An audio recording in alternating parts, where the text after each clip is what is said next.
This episode is brought to you by Columbia Sportswear. It's snowing again, and that wind chill is killer. But you're not worried about that because you shop the Omni Heat Infinity Collection. It's warmth perfected with tiny gold dots that reflect your body heat inside and protect you from the cold outside. No snow or chilly temps can stop you now. Go out anyway. Shop the Omni Heat Infinity Collection now at Columbia.com/infinity. I've been in dogs since 1991. We breed dogs that we want to train. I was out here in western Nebraska riding Harleys and training dogs. I don't sugarcoat anything, and if you don't like it, tough.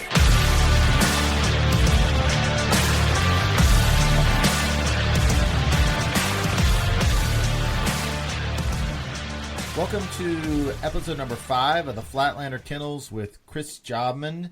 If you guys have not checked out all of our episodes, if this is the first time you've been exposed to us, make sure you go back and watch those first 4. Some great content on there. We just had 2 episodes in a row with Chris Aiken, so make sure and check those out. And spread the word. Podcasts are still kind of a word-of-mouth kind of thing. It's not really an algorithm like you see on Instagram or YouTube, so tell all your dog buddies, guys and gals, what we're doing here so that they can start listening and enjoying this content. So, how's it going tonight, Chris? Hi, Eli. How are you? I am wore out. I am wore plumb out. Let me tell you. We're down here on this. Chris Jobman, by the way, with Flatlander Kennels. We're down here on our winter trip in Texas right now. Ryan and I have been down here for a couple months, and we're basically 7 days a week, sun up to sundown. It's hard to find helpers down here. So Ryan and I are basically doing our own thing and throwing birds for each other and loading wingers for each other, and we are wore out. It's about to come to an end, though. On Saturday, I head southeast to Georgia, and we start pre-training for the Grand. Our Grand group starts pre-training on the Grand on Monday. I believe that's the 17th. And so we'll pre-train for 5 days, and then we'll have 5 days of the Grand. And then when that grind is over, I'll head home to western Nebraska and start training up there and start running tests up there. And then Ryan, he's got all the young seasoned dogs and young crew. He leaves on Saturday morning to head to Nebraska and start going up there. They've got him and Andrew have their first hunt test at the end of the month. So they're going to run HRC at the end of the month, and they got another one a couple weeks after that. So it's a busy time, and I'm already tired, and we haven't even started yet.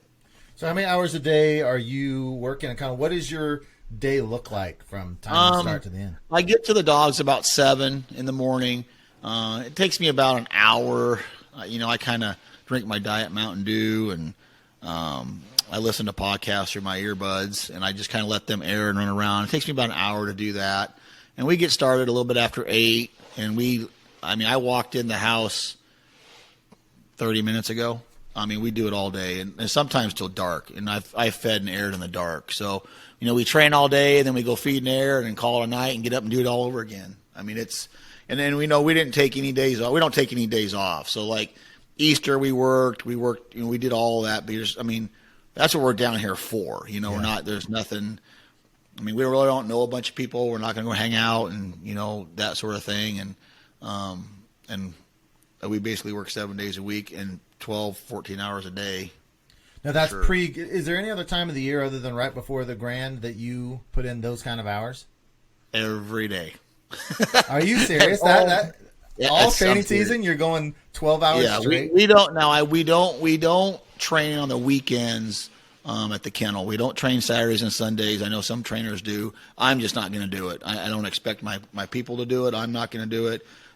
Everybody needs the weekend off. But I will tell you, we're usually running a hunt test somewhere. Somebody's somewhere running a test. In our weekends that we have off, they are very, very rare, and they're very important to everybody. So. Right. And I don't even allow guests. So unless it's a special occasion or something, our opening training days at the kennel are Tuesdays, Wednesdays, and Thursdays, because Mondays are chaotic, Fridays are chaotic, and Tuesday, Wednesday, and Thursday are open training days. But it's literally, I ain't kidding you, it's 10, 12 hours a day every day at home. Wow. So what do you mean here's open training days? You have any people can just come and train with you? Yeah, I mean, it's pretty much open. I mean, heck, I shouldn't even say this on here, but yeah, if you want to train, you just call me up, text me, whatever, and if we have, room, come on out. Now, I don't want 15 dogs showing up, but a couple here and a couple there. Right. But, and what I do something a little bit different when we have our open kennel. I don't expect our guests and our clients to like throw birds and load wingers and do any of those things, because here's the thing: if you got a bunch of amateurs there and clients, and you throw them out in the field like some people do, and they're out throwing birds all day long, they don't learn anything. Right. They just watch dogs run. Now, if you can sit at the line and we talk and hey, this is why this dog did this and this dog did that, then you can learn something. But so we have enough bird throwers and help at the kennel that they don't really have to lift a finger. Now, there are some people that come out, Dave Marsteller comes and trains with us quite a bit, and he's a workhorse. He spent a week with us down here. Shout out to Captain America Marsteller. He's a workhorse. He came here to spend a week with us, and he worked his tail off for us. But he's an exception to the rule. Grant Hatch helps a lot too, but there are exceptions to the rule. I don't usually expect anybody to help us, but it's a 10, 12-hour day every day, 5 days a week for sure. And then, some people are like, oh, we'll take Mondays off after a hunt test. And I'm going to tell you right now, you can't keep my guys away from the kennel on Monday. They're like, we have to work on this, we got to do this, and we get rocking and rolling. So, man, I had no idea you put in that kind of hours. That's well, you got 80 dogs to train. You got 80 dogs to train, and there's 4 of us trainers, and we've got 3 or 4 bird boys and throwers, and it's just a never-ending deal, because by the time you feed, by the time you air them and load the trailers and get going, and typically something breaks or there's a fire going on, or it's chaos. It's just that's what it takes. Yeah, that is cool. And just keeping track of 80 dogs, it's really not that cool. It's really not that cool. Well, to us outsiders, it sounds cool. Well, when you come out this summer, you'll be like, okay, I'm ready to go home now. This isn't much fun. Yeah, I was thinking I might be able to get out for that AKC event out there. I didn't realize you guys had one going on. We have, we're gonna have 5. We're gonna have 5 AKC events at the kennel this year. We're gonna have a junior, senior, master towards the end of June, and then we're gonna have 2 double masters in July, back-to-back weeks. So that's always usually a big draw, and people really like those. And I've been getting bugged by, I think Boomtown HRC. They're out of Wyoming, good friends of ours up there, Jason and Nate and all them guys. I think they're talking to me into doing a seminar. We're going to try to put together a handling seminar, a 2-day handling seminar in June on a weekend, which is I'm probably going to tell them yes, but that takes away from me riding my Harley on the weekend. It gives me a weekend off. I have to work, but right. I think we have a lot of good grounds there, and I think we're going to put a handling seminar on there. So and when I do in Wyoming, you do that in Wyoming up there? No, we're going to do it. We're going to do it at the kennel. Oh, okay. It's going to be what it is. It's the Boomtown HRC is going to basically sponsor the seminar, and it's going to be at my facility. Oh, cool. With my bird boys, my throwers, my grounds, my water, and I think we're going to do it like 15. We're going to do like 15 handler teams. And they got to be season level or above, season senior level of above, like real season level, not like, hey, I'm getting ready to run season. Mm-hmm. We need real ones, and it's going to be unlimited observers, as many people. But when that happens, I'll let everybody know, and they can get hold of Jason, and they're going to take all of the fees and the people down and all that stuff. I'm just going to be there to talk and help people with their dogs. Wow, that sounds like a great event. It sounds like a place that Georgia needs to be. I know. I was just saying, if she has her HRC title by then, her HRCH title, then I'm gonna hop over to AKC. I never thought that would happen this summer, but I've been getting into hunt tests earlier than I expected. So she might. I don't know. She might. She got her first pass 2 weekends ago. Just barely. You run enough, you'll get it. You're going to see my boys. I saw you entered at Great Plains HRC. Right. You're going to see my boy. You're going to see a couple of my boys there. You're going to see Andrew and Ryan there. They're going to be running some young dogs, all really young seasoned dogs and really young finished dogs. I won't be attending. I usually in the summer times I don't run very many weekend HRC tests. I typically run like one weekend HRC test a year, and I run the grands, of course. But I typically concentrate on master stuff and getting dogs qualified for the Master National and doing those things. Right. So and then Ryan and Andrew, Ryan handles a lot of the HRC stuff, and then Julie's going to handle some of it too. And then Andrew, he handles some HRC stuff, but he does. If I can't go to a test or I need a weekend off, I'll send Andrew with a crew of master dogs to run master in AKC. So we're going to probably, if it all goes according to plan, we're going to probably qualify 25 to 30 dogs for the Master National this year again. Nice. So we got a busy summer coming. And how many did you say you had in the grand? 20 some? I'm running 17. 17. I had a couple of scratches that were unfortunate. And nothing happened to the dog or anything, but just the owner got real sick, and he couldn't get me the dog, so I had a couple of scratches. But I'm gonna run 17 in this grand that's coming up. It starts April 22nd. Now, is Isla, Georgie's mom, still running in those, or have you retired her out of them? She's not. So Flash is running the grand, and he runs a Master National. Flash is going for his 5th pass at the grand. And then Isla is no longer running HRC at all. She is running the Master National. Now, she is 10, so she needs one more pass for her MNH Hall of Fame at the Master National. And she's in great shape for 10. But you know how that is. I mean, right. At 10 years old, anything can happen at any given time. So we're really hoping she holds it together. And this will be her last hoorah, I'm sure. Mm-hmm. And, I made a pact to her previous owner, Faith, that she'd get her M&H, and her and Barley, and that's what we're going to do. So. Yeah, I remember you telling that story when you were on the Duck Gun podcast and how much she meant to you. We'll have to tell that story at some point on here. That's a great story. Story. Well, I got some good ones we need to tell at some point. Yeah. What is her titles? I need to update her titles on the HRC website. What does she have? Isla is a Grand Hunter Retriever champion, so GRHRCH, Master Hunter, MNR, Master National Retriever. And Master MNR is not a AKC recognized title. It is a Master National recognized title. That means she's passed twice. She's 2 for 3 in the Master National. But if she passes one more Master National, then she will get her MNH. So she's a Grand Hunter Retriever champion, Master Hunter, MNR. So okay, cool. What she is. I was trying to update that and I couldn't remember. So yeah. Let me tell you what happened on our first finish test, and I can get a little personal coaching maybe from you. I don't know what better source to go to than this, so you can. Well, I can't put your big boy panties on and get ready. I was just gonna say, because I also made the mistake of putting out a video. Well, actually, I put out the video for a good reason. I wanted lots of feedback from it, so I watched it. I won't go through great detail on the test, but basically, she was perfect on her obedience, perfect on her honoring, perfect on her marks, but her 2 blinds they barely passed her on her 2 blinds. And so, for what reason? Her initial lines on both of them were off. The first one, after her initial line was to the left, I felt like it went really good the rest of the way. She no refusals, and she was pretty much in the line. But I'm learning quickly that when I think she's in line, they're testing it. It's a lot thinner than what my preconceived notion of the line we call that mommy goggles. Right.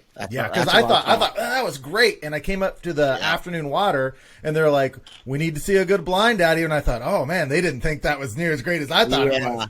Well, right? and here's the thing: we call that mommy goggles. It happens at every hunt test. It happens everywhere we go.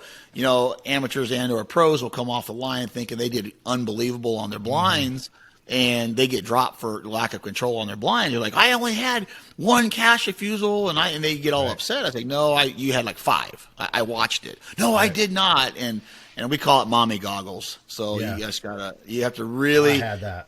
You need to be your own hardest critiquing worst enemy is what you need to be, because if you think, if you're really, really like I am, I look at a dog very subjectively and I'm like, yeah, that was terrible. And if I think it's terrible, it's not real good. But my idea is terrible and a judge's idea is terrible can be two completely different things, because I am their own worst critic. Yeah. You know what I mean? So, for them, it may not be a big deal, but, and you're running it and you're getting into with Georgie. I mean, I guarantee I've never seen her run a hunt test, but I'll bet she's a fabulous marker. Yes, she is. And here's the thing. I've never had to handle her on a mark yet. Not one time. Yeah. Well, you just jinxed yourself. But, but you're getting into, and please, amateurs out there, don't beat me up and hate me for this. But what you're running into is 90% of the amateur handled dogs in the country is, and this is not a knack against. I'm not faulting you guys, so relax. Most amateur dogs mark really, really well because they're relatively free-spirited. They're on the edge, verge of maybe being a little bit out of control at times. And so they mark really well because they're real free-spirited. There's nothing in their mind. There's no conscience to them. They just run where they threw the bird and they get back and do it again. But then when you got to go to run a blind, especially real technical water blinds, water is where rubber meets the road. And a lot of amateurs out there,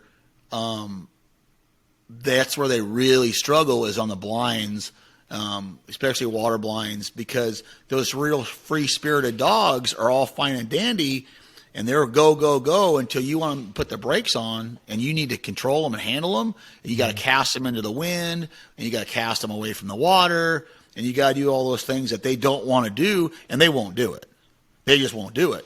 So they mark really well because they're so free-spirited, but they don't run blinds worth a dang because they're real free-spirited. So the key to an amateur and or pros is you have to find that balance where they mark really well and they run really nice blinds, and that's not going to happen overnight. That takes time and lots and lots and lots of time.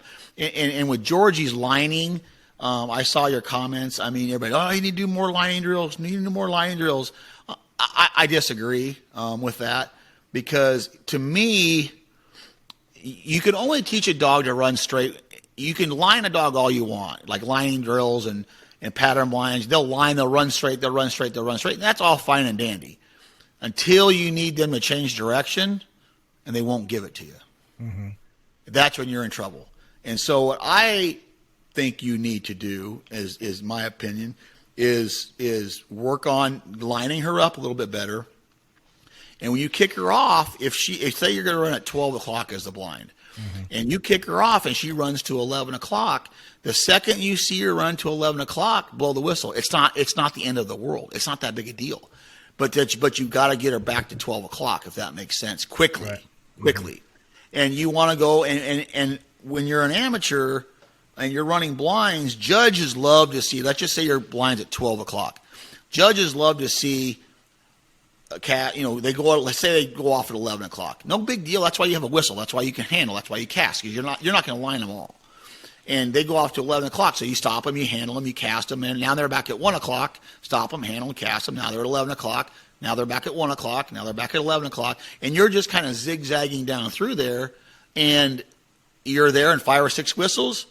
You're good to go. As long as she takes your cash and you're fighting the factors and you're challenging the line, you're good to go. Now, if you are running a blind at 12 o'clock and she shoots over to 11 and you give her a right angle cast and she's still at 11 o'clock, and you give her another right angle cast, she's still at 11 o'clock, still 11 o'clock, still 11, and you're 5, 6 casts into this, still 11 o'clock, and then finally you get that cast on your 7th cast at 12 o'clock, you're out. Right. You just had 5 cast refusals in a row because you did not improve your line to the blind. Right. Does that make sense? Yeah.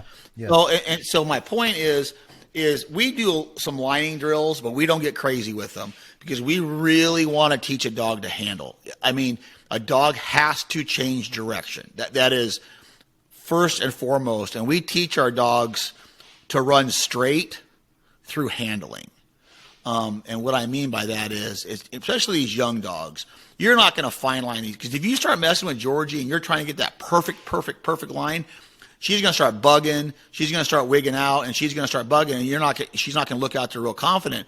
You just got to get her close, kick her off, and then deal with it. And eventually, what's going to end up happening? Your blinds are going to go from, like 11 to 1, 11 to 1, 11 to 1, and you're zigzagging through there, and it's real choppy zigzags. The lines are real sharp. Eventually, you're going to zigzag through there like 11:30 to 12:30, and you're just going to weave your way through there real smooth and real easy, and it's going to look really pretty, and you're going to have 3 whistles, and you're going to pass every hunt test in the world if you can do that. Yeah.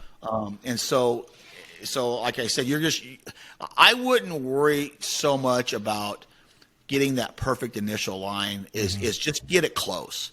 Just get it close and kick her off and then deal with it. Because if you just worry about lining her, you're gonna lose all your handling. And I'm gonna tell you, if they won't change direction, you're out. Yeah. You are SOL. This episode is brought to you by Dave, a banking app that's leveling the financial playing field. Because when you download Dave, you could get up to $500 in 5 minutes or less. No credit check, no late fees. It's part of Dave's extra cash account. Advance the money you need with no interest and then settle up later. Download Dave today at dave.com/Spotify. For terms and conditions, go to dave.com/legal. Eligibility criteria and instant transfer fees apply. Banking services provided by Evolve, member FDIC. Want to stay up to date on the biggest stories in pop culture and entertainment? Then be sure to check out the TMZ podcast. I'm Charlie Cotton from TMZ, the TV show, and every day I'll sit down with a member of our news team to give exclusive breakdowns of the day's most talked about headlines, stories we break, and the stories you care about. So check out the TMZ podcast, Monday through Friday, and the other podcasts from the TMZ audio network like Last Days and TMZ Verified, available on all podcast platforms. One issue I'm having with her is she's so fast that I'm not getting to the whistle fast enough. It's like she's 5 yards beyond where I wanted her to be, just because I'm trying to anticipate her body. I'm trying to anticipate like which direction her head and neck are moving and anticipating. And I hit the whistle and it's like, oh my gosh, I half a second too long, and now she's way outside the line. That's not her fault. That's yours. Yeah, I'm sure. I mean, it's just her like dad's fault for making her so fast. Now she is Flash's daughter. Her Red's fast. Her sister Linda's fast. Flash is fast. I mean, they are all fast, and you have to be, as a handler, that they're really fun to watch, and you love to watch them go until you have to run one. And you're like, holy crap, I can't even keep up with this thing. And so you have to, it's like shooting a duck. You got to lead her, right? And you got to know which way she turns. So if it takes her a little bit to shut it down, maybe you need to work on your whistle sits a little bit quicker. I don't know, but I haven't really watched her run. I do. But that's a tweet, Nick tweet right on the collar, and get her set as quickly as possible. And no then, verbal, just no verbal, just tweet, Nick tweet. No, what are you going to yell at her? Sit? Yeah. No, that's what you got to whistle for. Okay, mistake. Don't do that anymore. I mean, you got to whistle. I mean, we can yell at her sit at 100 yards. I mean, here's the thing too. You yell at a dog. You yell at a dog sit. That's over 100 yards away. It just sounds like, and they just take off running. It doesn't sound like anything. It could be back. It could be, you could say anything, but that's why you have a whistle. Right. There's no, and if you watch me train, I don't hardly say a word unless it's no, here or come, or here, that sort of thing, if they're really messing up. But you can't yell sit, or I mean, I know a lot of amateurs yell good. They don't even hear you. Right. You're doing that for yourself and to make yourself. I have been using that with the Nick, so it was like whistle.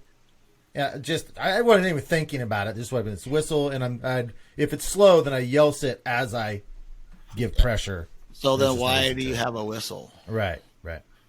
I mean, here's the thing. You just blow your whistle, because that's what you're going to use. And you're not going to be yelling sit at a test. That's intimidation, and you're out. So don't get into that habit, because what's going to end up happening is you're accidentally going to do it at some test, and you're going to be out. And you're like, oh man, that was stupid. Yeah, just out of because that's just behavior. Your reaction. That's just your reaction to out it. Of habit. Yeah. Yeah, but I would just with her. I would really just work on handling and get your initial lines pretty close. I mean, I read a lot of those comments on your video there, and everyone's like, "Oh, initial lines, you got to get your initial lines better." I watched the video. they weren't that bad. For her, where she's at in training, and her, she's almost 4, but she's young dog. To me, when I don't care their age. When I say they're a young dog, that means training experience and line experience. To me, that's a young dog. So I've just never done this before, so it's all so new to me that it's just So her life right now, she's a young dog. I mean, granted, she's almost 4, but she's a baby when it comes to this stuff, and you're learning as well too. So I watched those videos, and I thought she did a pretty damn good job. I thought your handling was okay. You're too loud and verbal for me, and fast, and you're very, very fast. And the one video, I will say, and we're going to get off the subject, 'cause I can go on forever. But you had one long initial line into the water, and she veered off the water to the left, right? She went off the left just a little bit, and I think you called her back, or no, did you call her back or cast her into the water? The long then you said the back long swim? again. The long swim you, or the you had a long entry into the water. Yeah, I called her back. Okay, see, I wouldn't have done that. Because here's why I wouldn't have done that. Is at her level, maybe an older dog, I'm fine with doing that, calling her back. But with her level, so what you did was you called her back, and then you said back again, and then as she's running, you said back, and she jumped in the water, and you think because you said back again drove her in the water. It had nothing to do with that. Oh, it didn't? No.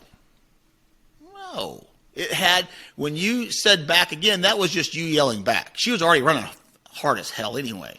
Yeah. What she did do that I noticed was she corrected her line herself and went to a different place. Mm-hmm. Like, so she shot off at 11 o'clock, and then you said no here, and you shot off her at 12 o'clock. That second back didn't drive her in the water. That didn't even mean anything to her. What she did though was I wasn't supposed to go to 11 o'clock. That means she has a conscience, right? She never wants to get in trouble. So she didn't go back to 11 o'clock. She went to 12 o'clock, went to someplace different because you called her back and she's like, okay, I'm not supposed to go over there. Mm-hmm. But what I would have done is, why do you think she veered off to the left on that long initial line? In your mind, why do you think she did that? In my mind, it was because there's that hill there, and she was wrapping that hill there's a little hill right before the bank, and she was wrapping it. So she gave into the factor, right? She pushed off the hill and or was pushing off the water, right? Yeah. Mm-hmm. Okay. What I would have done, I'd have stopped her. I'd have called her back to that spot where she veered. I'd have called her back to the spot where she gave into the factor. Mm-hmm. I would give her a relatively light correction. No verbal no's, no verbal don't. That's what you have a caller for. I'd have gave her a light correction, and I would have handled her back online and put her in the water. Because that, to me, will tell her, hey, you gave into the factor. That's not what I want you to do. Right. You need to run straight. So then when you go to rerun that, now keep your corrections light, because here's the thing. Now when you rerun that blind, because I know you're going to do it because you got to go straight. So when you rerun that blind, so she veers off, you stop her. Call her back to where she gave into the factor, give her a light correction, cast her back online and put her in the water. Okay? Gotcha.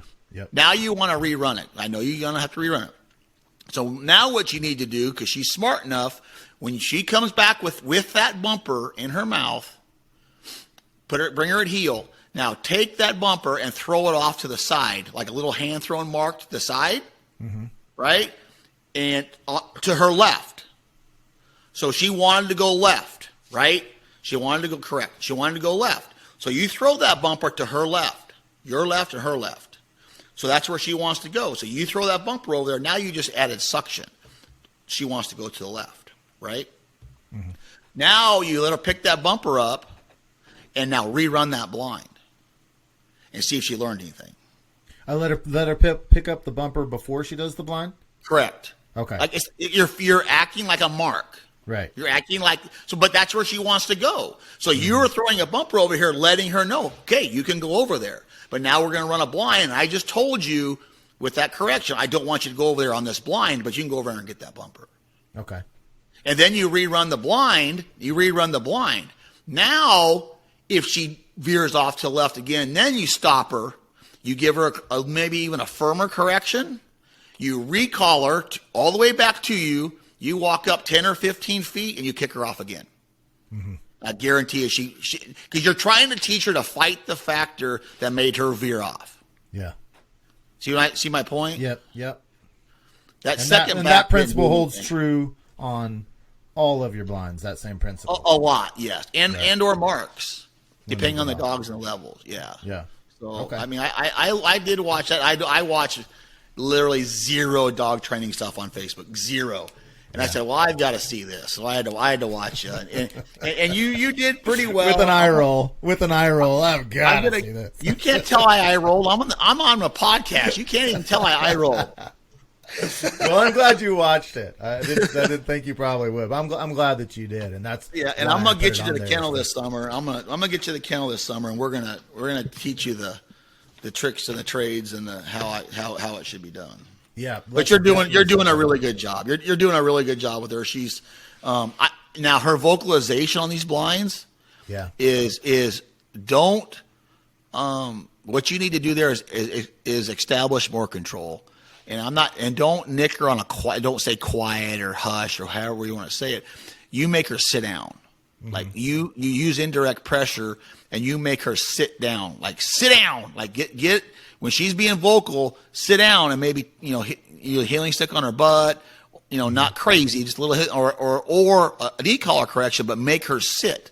Because what you're doing is now you're using indirect pressure and you're making her do another command, and she's going to forget about the noise she's making, and she's going to do the sit.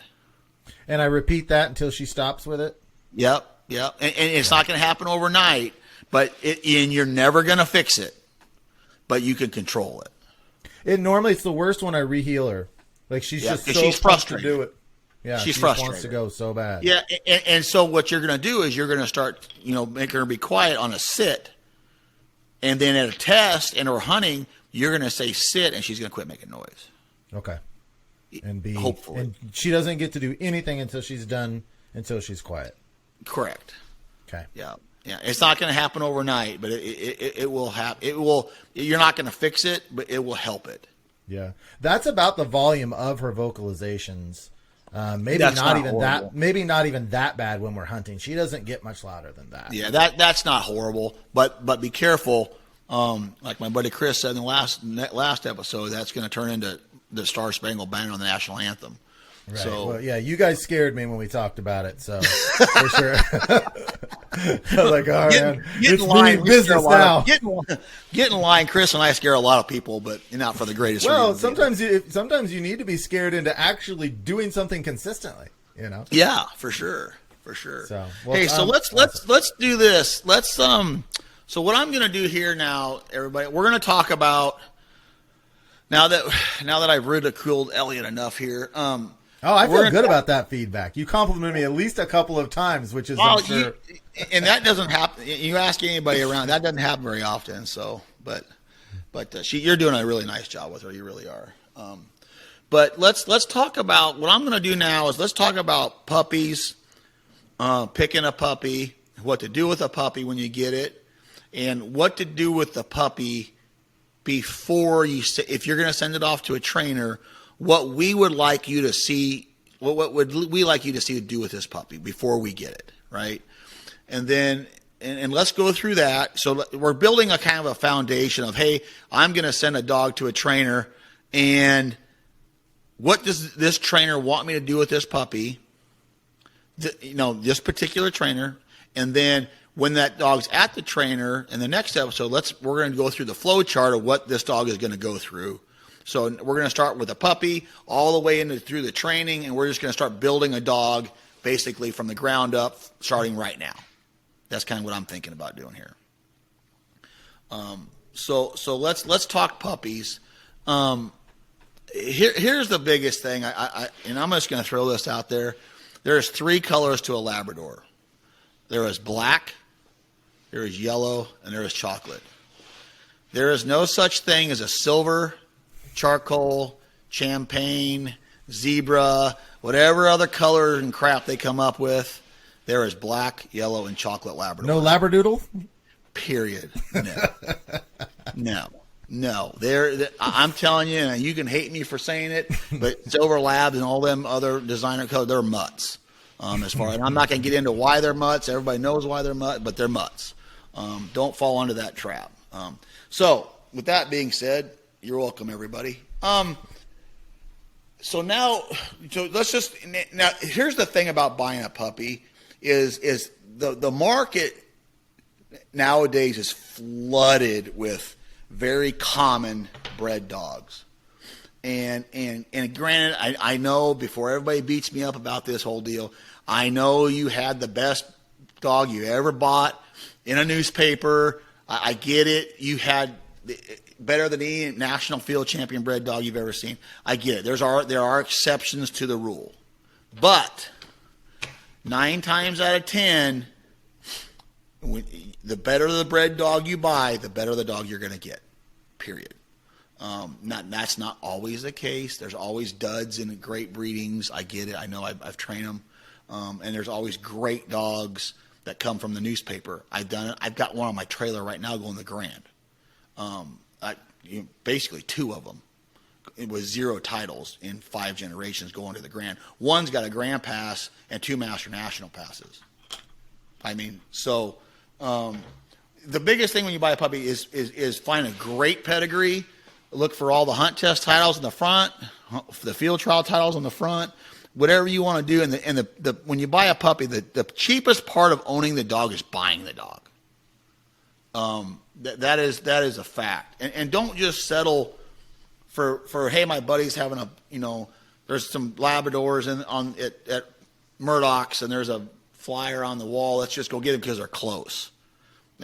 If your kids can play for the University of Nebraska but there's a JUCO closer, you're going to send them to the JUCO? No, you're going to send them to the Division I school. So go find you a great puppy. And this day and age, distance is not a factor. There's so many really good pet transportation companies out there that go and get that dog and bring it right to you. So, the biggest thing is go find a great bred dog of one of the colors that you like, and we're not going to get into blacks are better and yellows are better than chocolates and chocolates are. We're not going to get into all that because I have great dogs in all colors that I own and I've trained for years. So, but the cheapest part of a puppy is the buying it, right? So, and they can be pretty pricey, but anything usually you get what you pay for. But and then when you get the dog home, the number one, the absolute, if you don't learn anything in this podcast, the number one thing when you get a puppy is socialization. And I'm not talking, take it to the trap range or skeet range and, hey, we're going to get conditioned to gunfire today. I'm not talking that. I'm talking take it to Baumgars and Murdoch's and PetSmart and take it with you everywhere. Take it to the soccer fields, the baseball fields, and let people touch it and pet it and play with it and everything. Because what we don't want to have happen at the kennel is, when we see it all the time, those dogs that come into the kennel and you're dragging them by the leash to get them in the door because they're scared to death.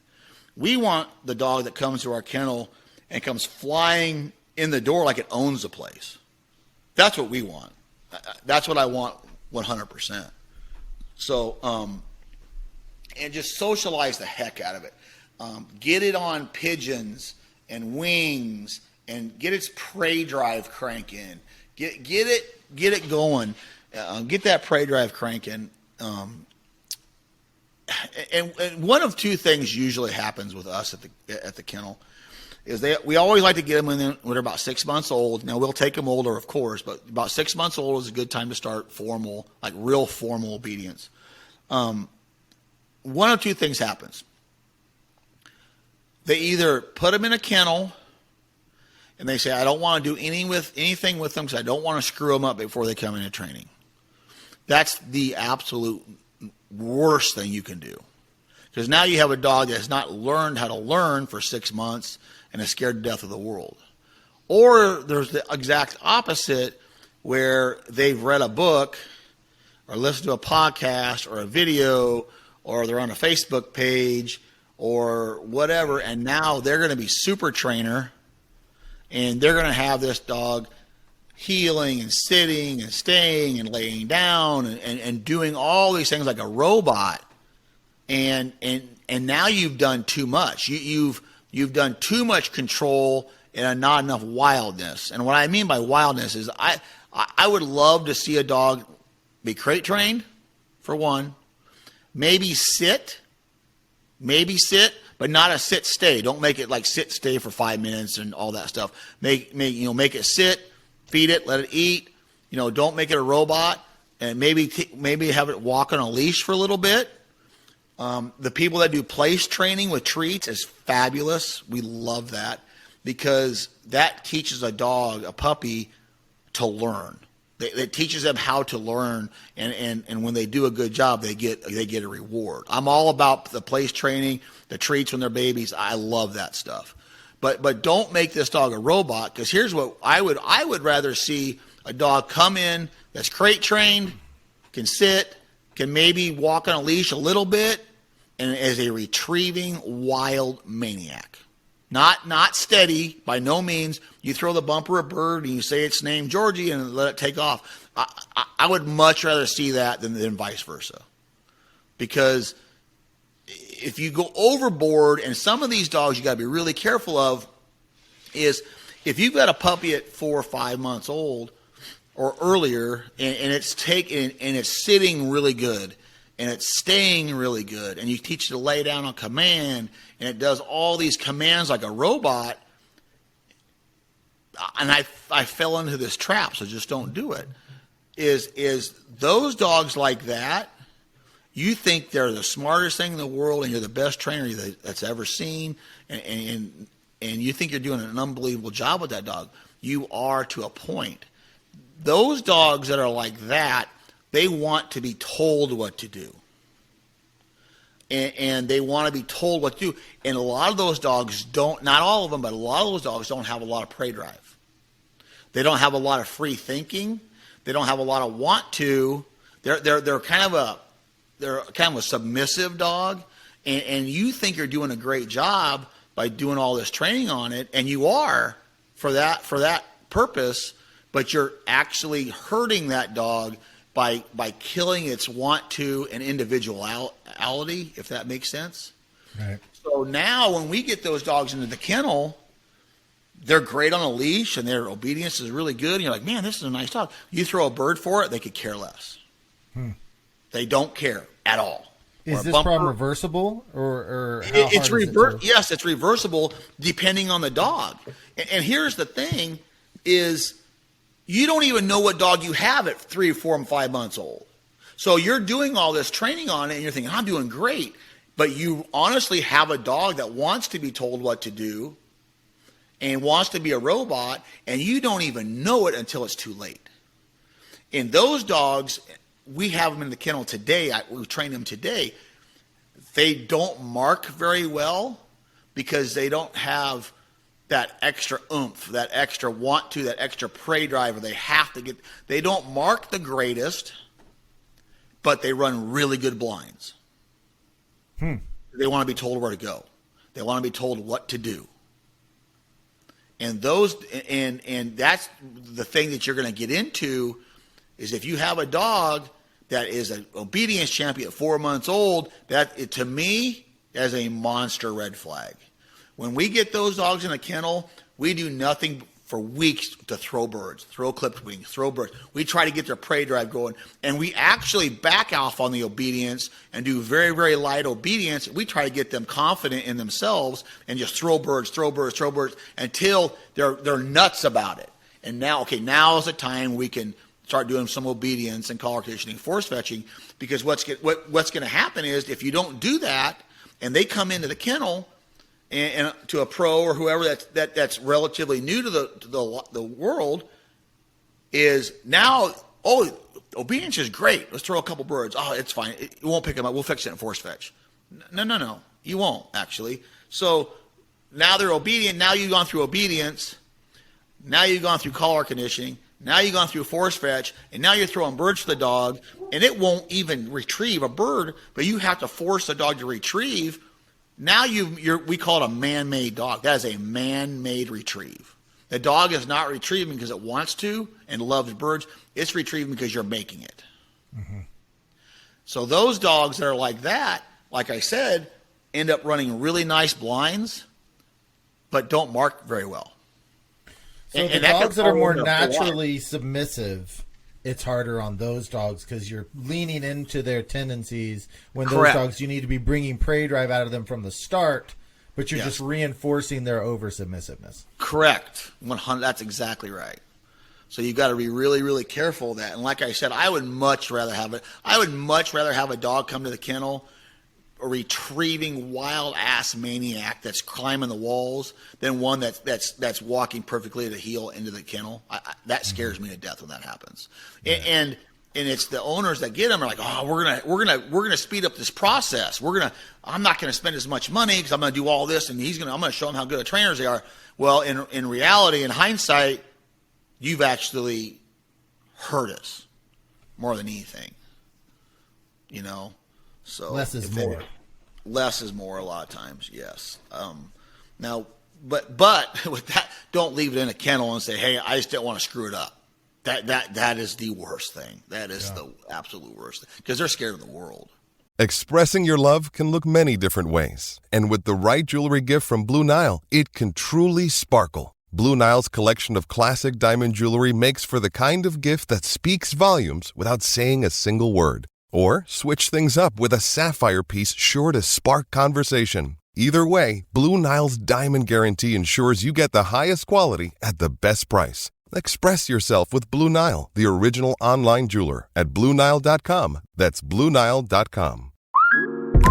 Instacart helps you get beer and wine delivered in as fast as an hour. So, whether you need to fill the cooler for tailgate season or fill your glass for Pinot by the Fire season, you can save time by getting fall sips delivered in just a few clicks.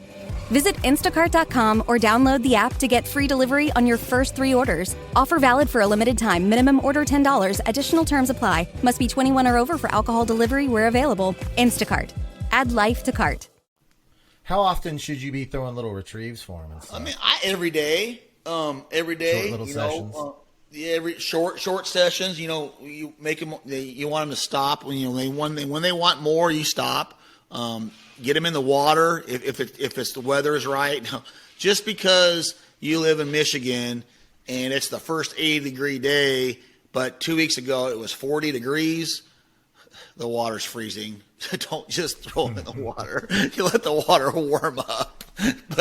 But get them in the water, and take them for walks, get them in the grass, do all those things and just walk around with them. And I'm going to tell you the socialization and building prey drive are the number one things. Now, with that being said, if you're throwing, you're trying to hold your puppy back a little bit and you're tossing a little mark and you're saying their name and Sparky goes out and gets it. Now, if you're doing that and that dog is barking and is really, really wild, that's when you take that stuff away because you don't want to make it worse, right? You just say, okay, we're done retrieving for a while. It's a maniac, absolute maniac. It's barking, and every time it barks, it gets to go get a bird or a bumper, and now you're reinforcing that bad behavior. That's where you have to back out of it. You back out of it.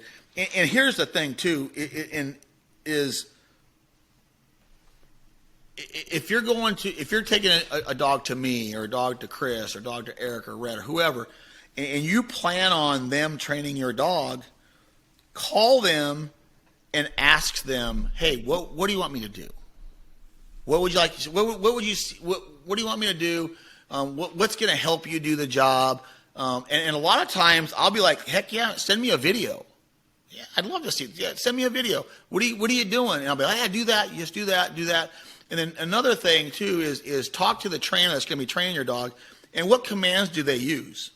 Like, we don't use come, we use here. So let's start with using here. We heel on the left, so heel on the left. We don't teach down at all until they're way older because we don't want them laying down on a sit whistle during sit to pile. So we don't teach down. And if a lot of these people have taken their dogs to like little obedience classes, and in an obedience class, they like the dog to come around your back and come in to heel that way. We don't want them to do that. We want them to J-hook into us, so they come right at us, and they spin around, they J-hook. Everything's in front of us. Because when you're hunting or at a hunt test, nothing good can happen behind you. That's where you keep the birds. That's where the judges are at. That's where everything's out back there. So if you're going to go to an obedience class with your dog, go ahead and do that, but just tell them, hey, I'm going to teach them how to J-hook in here. We're not going to go behind you. Because when we get those dogs in, we spend a damn month trying to teach them not to go behind us coming in to heel. So talk to who you're going to send the dog to. Open line of communication. And then when you do get the dog there, and this has happened to us all a bunch, is we'll start conditioning to gunfire, right? Day one, we condition, not day one, but we're conditioning the dog to gunfire. And we have, Julie or whoever's way off in the distance, 40, 50 yards, shooting a popper, and we're throwing birds. Well, the second we shoot, let's just say a dog takes off running away from, like, scared to death. Like, you're like, what the hell? And so you call the owner and say, hey, man, we just shot around your dog today, and it was scared to death. Oh, yeah, that's that one time we went out rifle shooting, and we were sighting our rifles, and the dog was in the back seat, and we shot a rifle right over it and scared the hell out of it. I'm like, we need to know those things. Like, we have to know. And be honest. When you bring the dog in, be honest. Like, listen, this dog was really hard to potty train. That tells us maybe the dog isn't overly intelligent or gives into his urges real easy. So we need to know that. We need to know if your dog has been shot around and how it reacted to it. We need to know all these things because we don't need any secrets. And that it happens all the time. Or you'll go start force fetching the dog and maybe it tries to bite you. Like, it comes at you, or collar conditioning, the dog comes at you and tries to bite you. And you're like, hey, man, your dog just tried to eat me today. Well, yeah, I remember that one time my son was pulling on its ear and it bit him. I'm like, we need to know these things. So let me ask about the being afraid to shots that young. How hard is it to get a dog over being sensitive to loud noises and fire?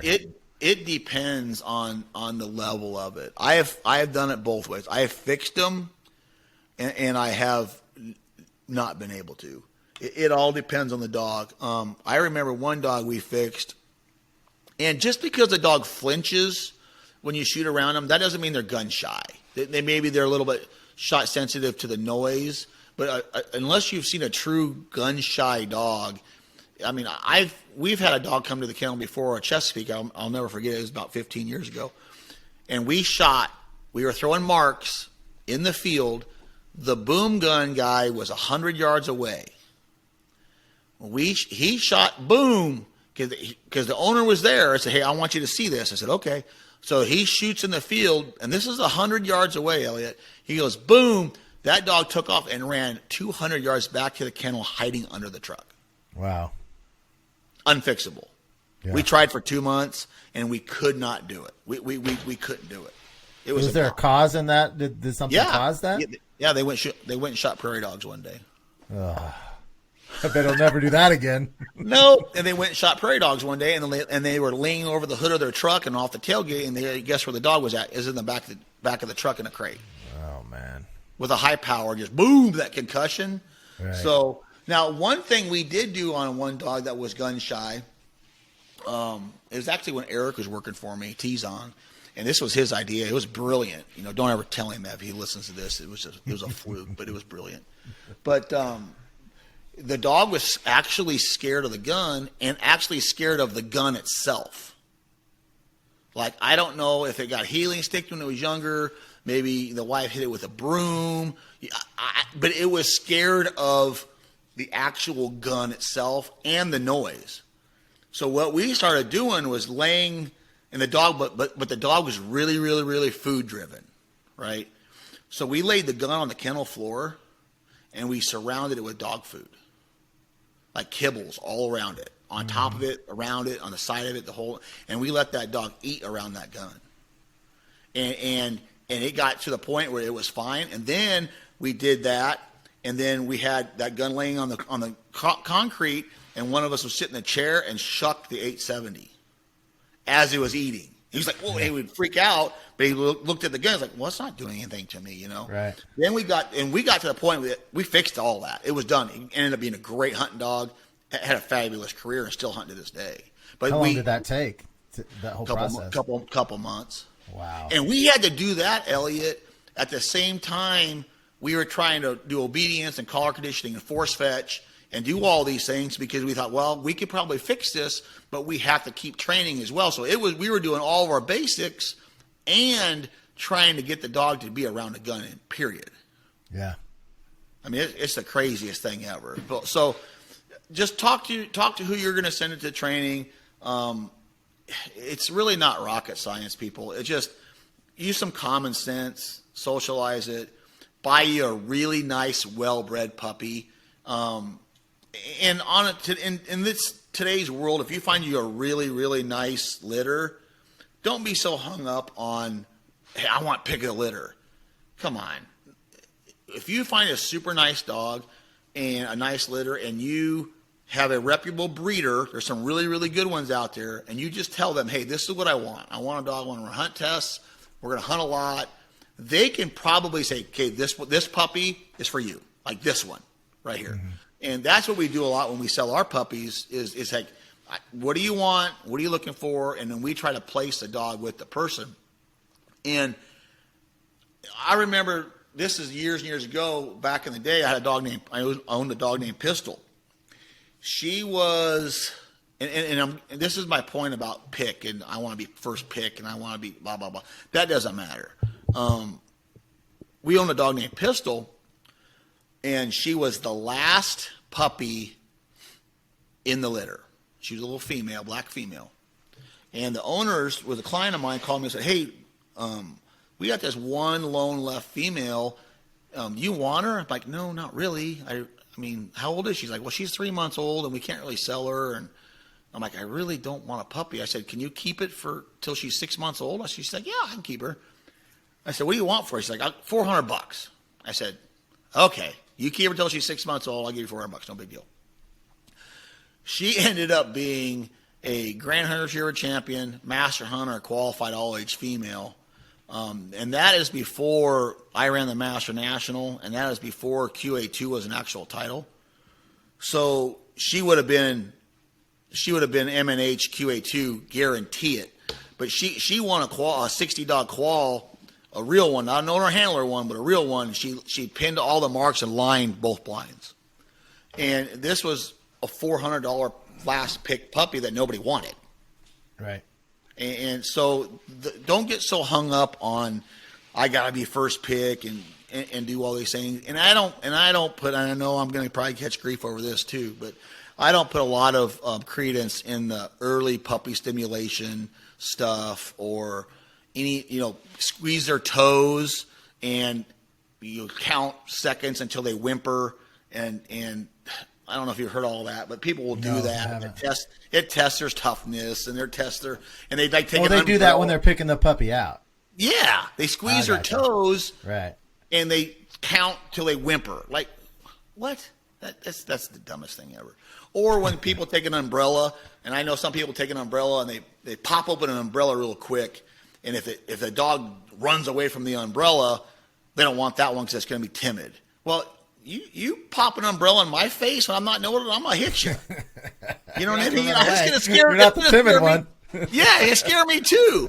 But I mean, and that all comes from like the bomb dogs and the police dogs and the Malinois. Yeah, I can see that in those dogs, but we're not dealing with Malinois. We're dealing with retrievers, Labrador Retriever, Chesapeake Goldens.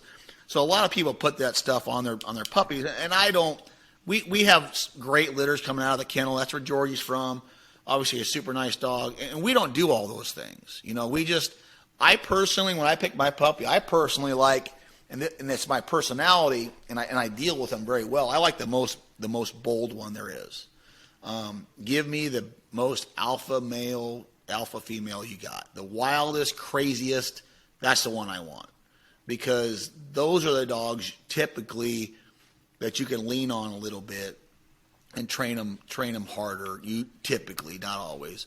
I don't care for the wallflower puppy, the one that's born a little bit timid and hiding in the corner. I think that needs to go to a little softer home, something like that. And now, I'm not saying they're not going to be a great dog. They're going to probably be a fantastic dog. But those are the dogs that we were talking about earlier that the obedience comes to real fast, and the prey drive quite isn't there. So you have to know that when you pick that puppy, you should be like, hey, let's get the prey drive cranking and worry about the obedience later. But you get the alpha male out of the litter that's wild as hell. Those are the dogs, okay, now let's put a little more control on this one, and let's back off on the prey drive. You see my point? Yeah, so if you had someone that you knew was a really green amateur trainer that was to do all the training themselves, would you still advise the craziest dog, or would you advise that guy to get maybe one that's in the mid-range? Middle of the road. Middle of the road. Don't, because it's going to be too much dog for them. Yeah, the ones are the wildest ones. Those are, you see them at every hunt test. You got an amateur running the dog, and it's super, super talented. And you're like, man, I wish I could get my hands on that dog. He'd be unbelievable. But it's just too much dog for him. Everybody wants that fire-breathing dragon until they have one. Yeah. And then they're like, now what do I do with it? Of course, I will say with your dogs, I can't imagine a dog having much more enthusiasm than Georgie has. It doesn't exist. There is that off switch.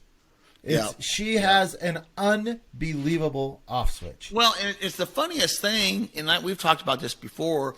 Isla has an off switch, but she's a little bit more rambunctious in the house and a little bit more in your face and a little bit more, just kind of busy. That off switch comes from Flash. It's the craziest thing. And when you watch him run Elliott, you're going to be like, holy crap. But you go to pet him, he'll just melt. Right. Like, and it's the he's right here right now in the other room, but you don't even know he's there. Like, you have no idea. It's the craziest thing, and that just comes from him. And I feel like that does transfer to at least training with Georgie. She's so attentive to what I say, to me. So she's like, and maybe I'm wrong, you could correct me, but it feels like there'd be other high drive dogs that would be much more hard for me to deal with than what Georgie seems to be. Yeah. Well, and you got a female too. I will tell you, some of the males, a lot of times, the hard charging males, sometimes they're a little bit more difficult to deal with because they're bigger, they're stronger, they know it, and they're just, they're just like the difference between boys and girls. Boys jump off the roof. Girls stand down there going, "What are you doing? You're an idiot." It's the same. It's the same thing. And a lot of times those females are a little bit more soft-hearted. They, a little more team player in them, a little more eager to please, so to speak. Those big hard-charging males, especially the big alpha ones, you have to have the right hand for that. And if you don't, they're going to run you over. And I've seen it 1,000 times. I really have. So. Yeah, that's interesting. I did have one more question I was thinking. For ultra amateurs, when you say if you have a good litter, how can someone identify, like, this is a good litter, this is maybe not such a good... Is it just purely price tag, or what should people be looking for in picking up the litters? It's not necessarily the price tag, but typically price tag goes hand in hand with it. I always look for the titles of the mom and dad. And whether it's hunt test titles or it's field trial titles, to me, a Grand Hunting Retriever champion, M&H is the pinnacle of what we do as far as hunt testers. And I'm sorry, the Master National. I love the Master National. It's a great event. But to me, the pinnacle of a hunt test dog is a Grand Hunting Retriever champion. That is, to me, the pinnacle of the hunt test standard. M&H's are great. Don't beat me up. I get it. But the Grand is just harder. And so that, to me, now when you go to the field trial titles, you got your NFCs and your national field champions, your national amateurs, and your FCs, AFCs. I really like those dogs.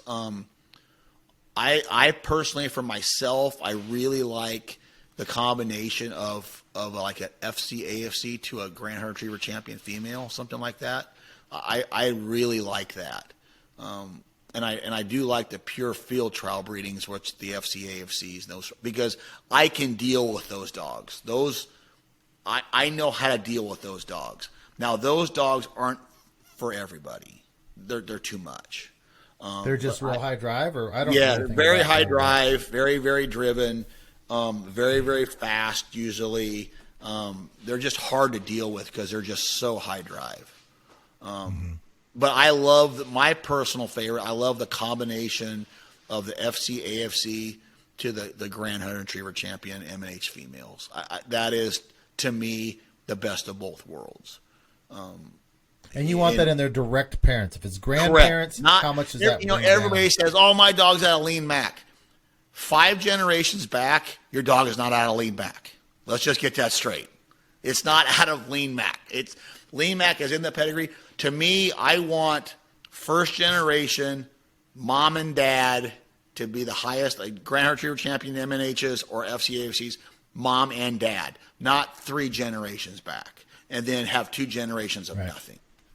So, gotcha. Yeah, that's to me, that's the cream of the crop on those deals. But that's what I like. But I was going to say something else. Sounds good. I completely forgot. Anyway, it doesn't matter. You're going to have some editing. I will say also that Freddie is your good buddy, and he's got the Retriever Trainer .com. And I followed during this stage that you've been talking about the life of Teat. And I don't know if you're familiar with that dog of his or not. I'm going to watch that dog. With everything you're saying. I'm watching Teat. I will be watching Teat train on Monday. Chris Aiken is running Teat. Chris Aiken's running Teat in the Grand. Has Teat have any Grand passes? I don't know if she passed the last one or not. I know she was. If she didn't, she was close. I don't remember. Actually, I will be watching her train on Monday, though.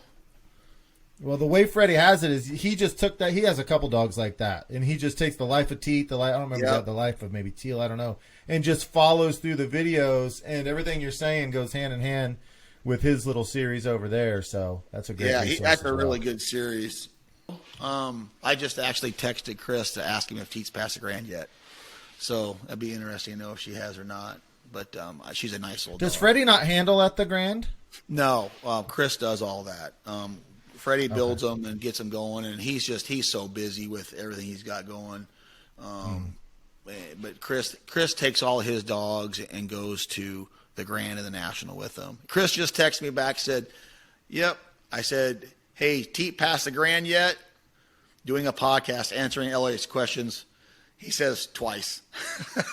Nice. She's got 2 Grand passes. Nice.